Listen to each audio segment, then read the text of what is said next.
আজকে আমি নতুন ভাই বোন যারা দর্জি কাজ করেন তাদের জন্য সুন্দর একটা টিপস নিয়ে এসেছি। সেটা হচ্ছে সোলারের ইলাস্টিকটা কিভাবে লাগাতে হবে।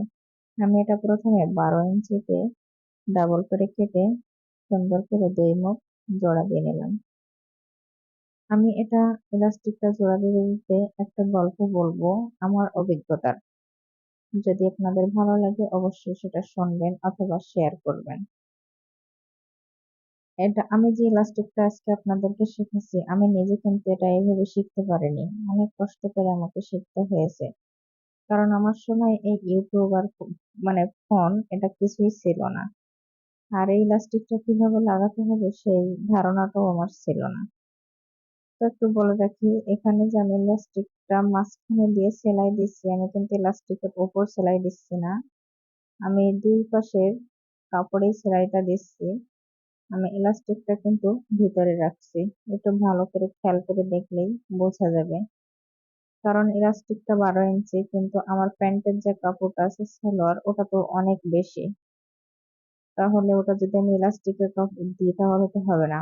আর আমি ইলাস্টিকটা কিভাবে টেনে সরাচ্ছি সেটাও একটু খেয়াল করবেন। হাতের মানে তালুতে রেখে ইলাস্টিকটা সরানো যদি আপনি এলোমেলো করেন তাহলে ভিতরে কিন্তু ইলাস্টিকটা পাক খেয়ে যাবে। আর ভিতরে যদি ইলাস্টিকটা পাক খেয়ে যায় তাহলে আপনি কোনোভাবেই সুন্দর ফিনিশিং আনতে পারবেন না।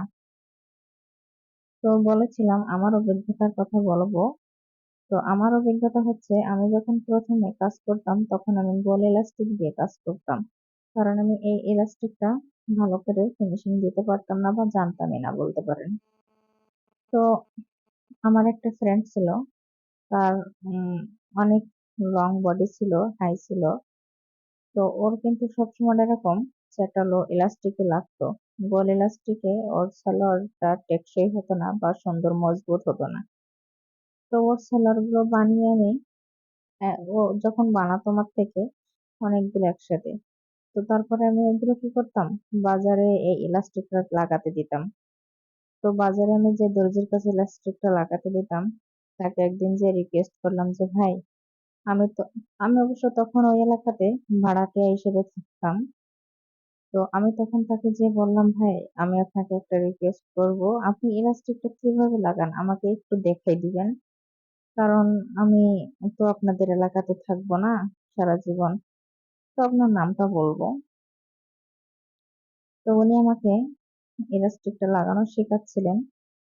তো আমার ছোট মেয়েটা খুবই ছোট ছিল, ও অনেক জ্বালাতন করছিল, আমি সেই ধৈর্য ধরে শিখতে আর পারিনি শেষ পর্যন্ত। তো ব্যর্থ হয়েছিলাম প্রথমবার। তো তারপর আমি গ্রামে যখন আমার বাড়িতে আসি, আমার ভাইয়ের একটা ফোন ছিল। তো সেই ফোন থেকে ইউটিউব দেখে দেখে শিখে নিয়েছিলাম আলহামদুলিল্লাহ। আর আজকে আমি একটা ভিডিও দিলাম আপনাদের শেখার জন্য। ভালো লাগলে অবশ্যই শেয়ার করবেন। আর কোনো কিছু জানার হলে কমেন্ট করবেন। ভালো থাকবেন, সুস্থ থাকবেন, আর আমার জন্য দোয়া করবেন। আমি যেন এরকম ভিডিও আপনাদের সাহায্যের জন্য পৌঁছে দিতে পারি এই ফেসবুক, ইউটিউব এগুলোর মাধ্যমে। যদি ভিডিওটা ইউটিউব থেকে দেখেন অবশ্যই সাবস্ক্রাইব করবেন।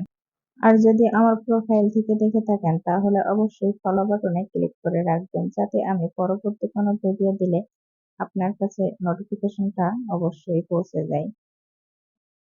তো আমার অভিজ্ঞতার কথা বললাম আর আমার কাজটাও কিন্তু আমি শেষ করে নিলাম। তো আপনারা এভাবেই করবেন, দেখবেন সফলতা অবশ্যই পাবেন ইনশাআল্লাহ। সবাই ভালো থাকবেন, সুস্থ থাকবেন। আল্লাহ হাফেজ। আজকে এ পর্যন্তই।